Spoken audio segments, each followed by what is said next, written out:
मतलूब इनकलाबी साहब Pakistan peoples party का वफादार साथी था और मेरा भाई, उसका बेटा इस इलेक्शन में मेरा टिकट लेके लड़ रहा है। मैं कोटली वालों से, खास तौर पे LA13 के अवाम से दरख्वास्त करता हूं कि मैंने अपना काम कर लिया है, टिकट दिलवा दिया है, अब जब जितवाना आपका काम है, जितवाना आपका काम है। मैं मतलूब इनकलाबी का बेटा असेंबली में देखना चाहता हूं।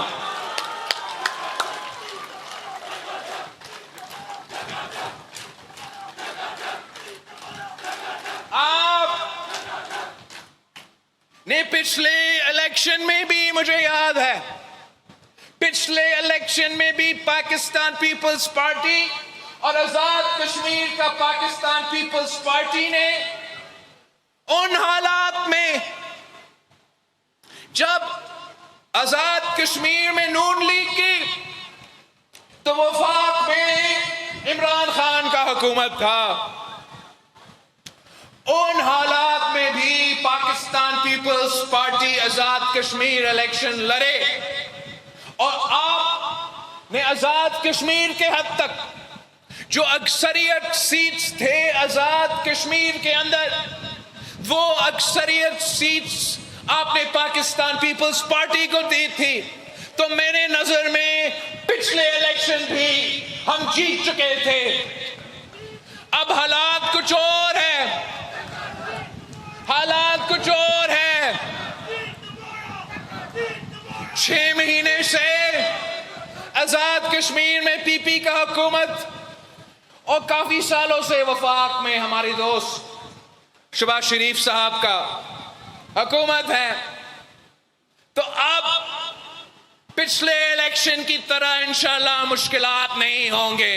आपने पिछले इलेक्शन से भी बेहतर रिजल्ट्स दिलवाना है। हम आजाद कश्मीर में इंशाअल्लाह ताला पाकिस्तान पीपल्स पार्टी की हुकूमत बनाएंगे। पाकिस्तान पीपल्स पार्टी के हुकूमत बनाने के लिए, मेरा अक्सरियत दिखाने के लिए मैं कोटली का हर एक सीट चाहता हूं। कोटली वालों, आप पाकिस्तान पीपल्स पार्टी को तमाम सीटें देंगे, 100 के 100 सीटें देंगे। मैं LA9 नक्याल के लोग से पूछना चाहता हूं, क्या आप पाकिस्तान पीपल्स पार्टी को जितवाएंगे? आप जावेद बधवानवी साहब को जितवाएंगे?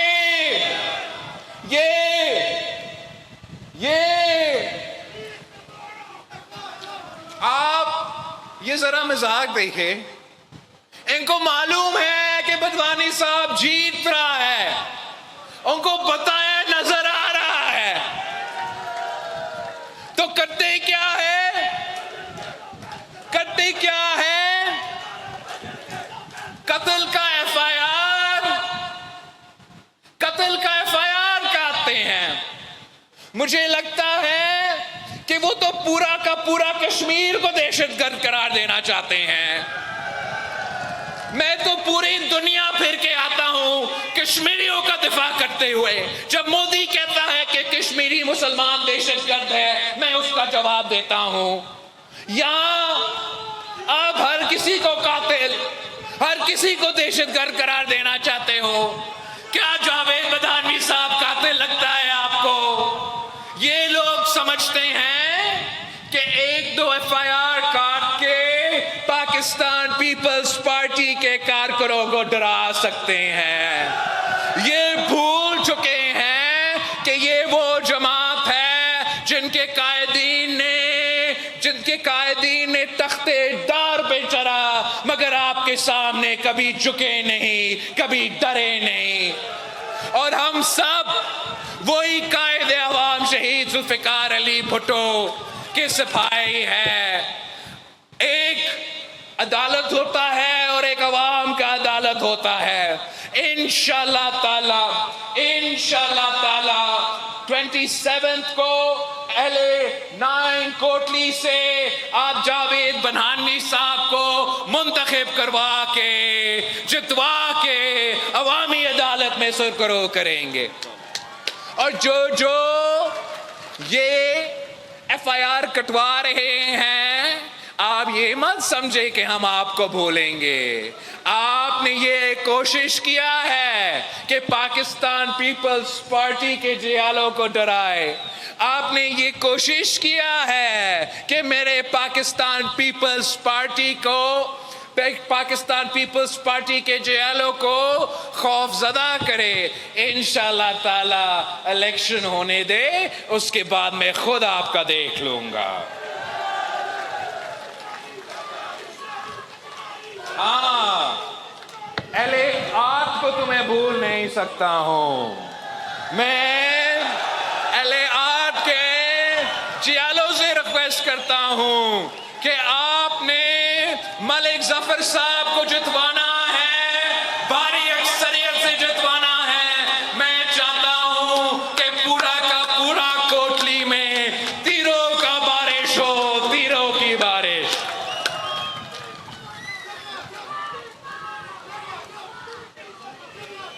चौधरी इखलाक साहब,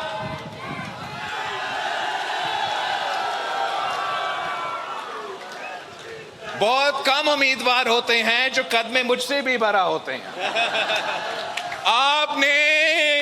आपने चौधरी साहब को जितवाना है, भारी अक्सरियत से जितवाना है, भारी अक्सरियत।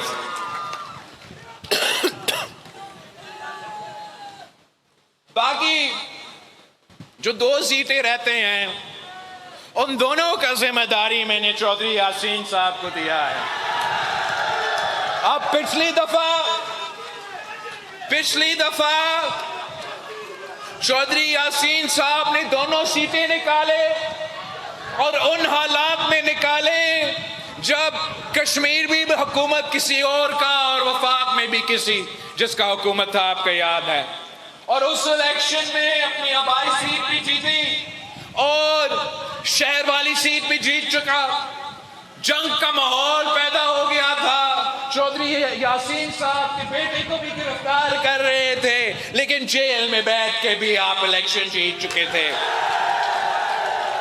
अब उस इलेक्शन में जो आपको जेल में डलवा रहे थे, वो साहब तो खुद जेल में हैं। तो इस दफा मैं चाहता हूं कि ना सिर्फ आपने दोनों सीटें जीतना है, आपने जो 22 सीट है वो जीतना है, मगर शहर वाले सीट में पिछली दफा आप 500 वोट से जीते थे। इस दफा आप शहर वाला सीट जो है वो मेरे लिए भारी अक्सरियत के साथ, इतना बड़ा मैंडेट के साथ कि सबको नजर आए कि अब आई सीट हो या शहर वाली सीट हो, सिर्फ और सिर्फ तीर का उम्मीदवार, पाकिस्तान पीपल्स पार्टी का उम्मीदवार चौधरी यासीन साहब को नजर आना चाहिए, कोई और नजर ही ना आए।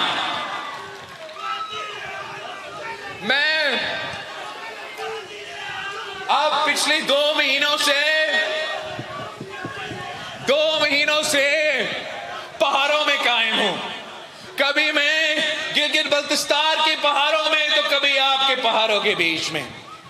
और मैं इसलिए कि मैं आपके हकूक के लिए जद्दोजहद कर रहा हूं।